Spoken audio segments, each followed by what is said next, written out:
Hi, everyone. Welcome to the Adventures of a Blonde Geisha. My name is Lisle Wilkerson, and I am the host of this podcast. This is my pilot episode, and I'm so excited to finally be putting together a podcast. Thank you so much for joining me. Now, because this is my first episode, I would like to give you just a little insight into what my podcast is going to be about, and then also talk a little bit about me, who I am, what I'm about. So my podcast is going to probably be very heavily involved in intercultural experiences and communications. I am what they call a TCK, third culture kid. Third culture kid, in case you don't know what that means, it's a child who grows up in one culture that is not their parents' culture and basically creates their own very unique culture. So my parents are American, but I grew up in Japan. So I took from both and I created my own hodgepodge culture. It's a great position to be in because obviously you are bicultural. Sometimes you're bilingual.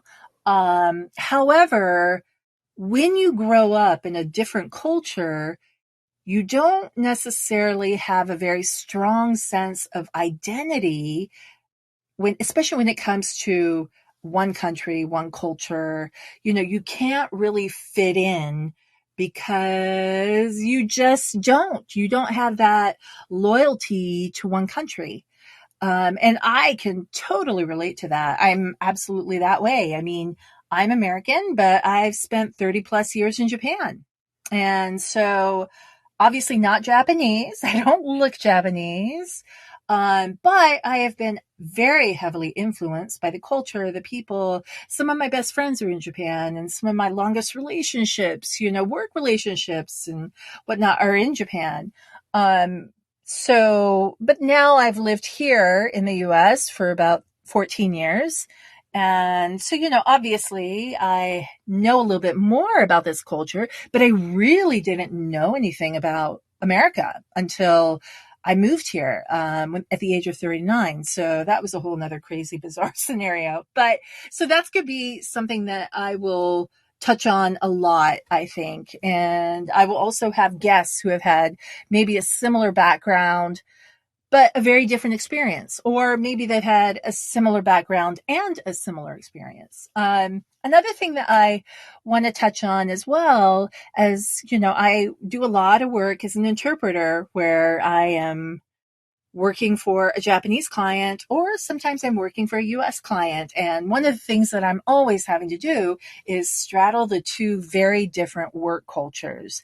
And so I want to talk a lot about that kind of thing too. Like, how do you do that? And as an interpreter, it's always a balancing act. And and I do think that one of the reasons I can do that is because of my background as a TCK. I think it gives me a lot more insight into what to do, what not to do, which once more goes back to the intercultural experiences and communications. Another topic that I will definitely be touching on is learning to reinvent yourself. I think this is something that we've all had to do, especially the past couple years with COVID and whatnot.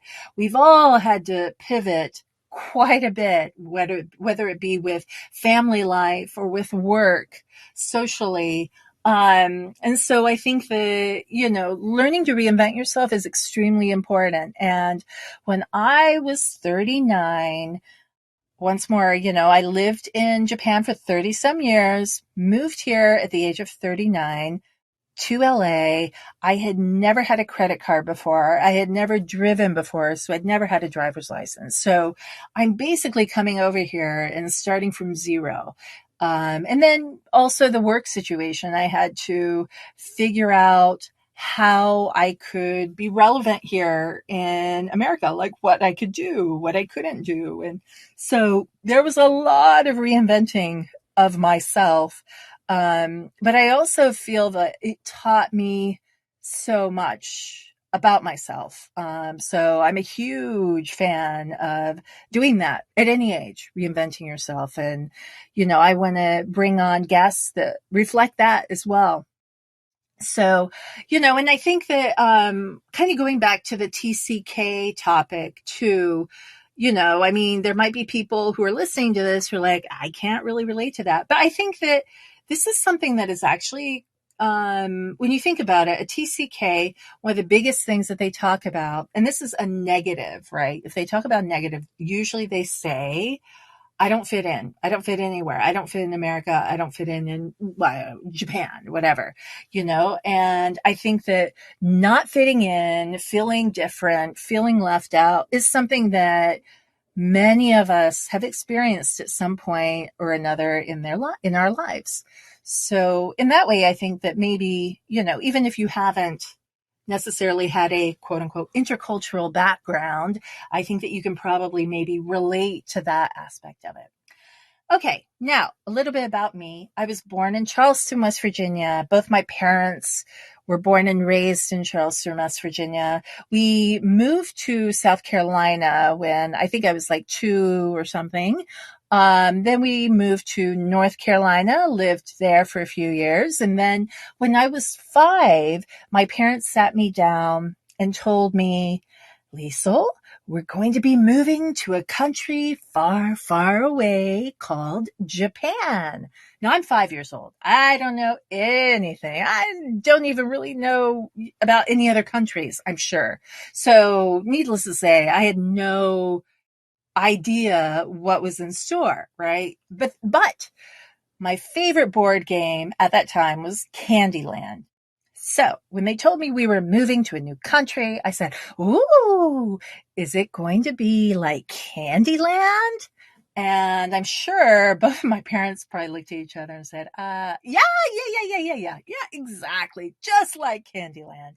Well, needless to say, when I arrived at Haneda Airport in 1973, it was not Candyland, but it was still a good experience. And I'm so happy I did it. But, we moved to Sendai first, and this is an area which is northern part of Japan, probably about 80 miles or so away from the epicenter of the 2011 earthquake and tsunami, which I'm sure you guys know about.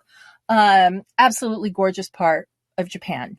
And we lived there for 3 years. I went to a wonderful one-room school. Of course, there are not very many non-Japanese or even English speakers then. So, my school had like 10 people in it, maybe.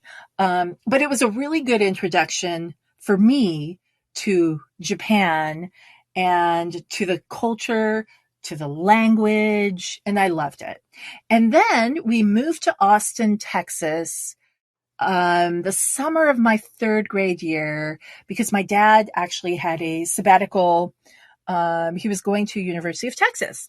And so we went there. So, my first day of school, I go and the teacher has me stand up because I'm a new kid in school, says, well, kids, we have a special student. She's come all the way from Japan. And, and then she goes on to say, you don't really look like you're Japanese. I'm like, yeah, I'm not Japanese.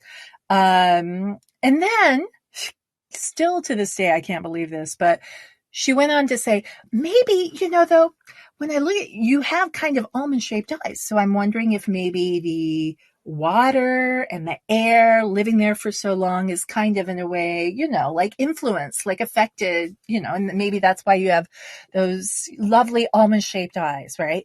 And I look at her and I'm sure, I knew then. I was like, this woman's crazy. What is she talking about? So, but I didn't really say that, of course, because she's a teacher and I was a new kid. I did go home that day and tell my parents what my teacher said, and they were appalled. I can't even imagine like what they were talking about that night, after hearing that. But I mean, both my parents are teachers, very, very, very smart, they're all about academia, right? So, Yeah, I can only imagine how how appalled they must have been.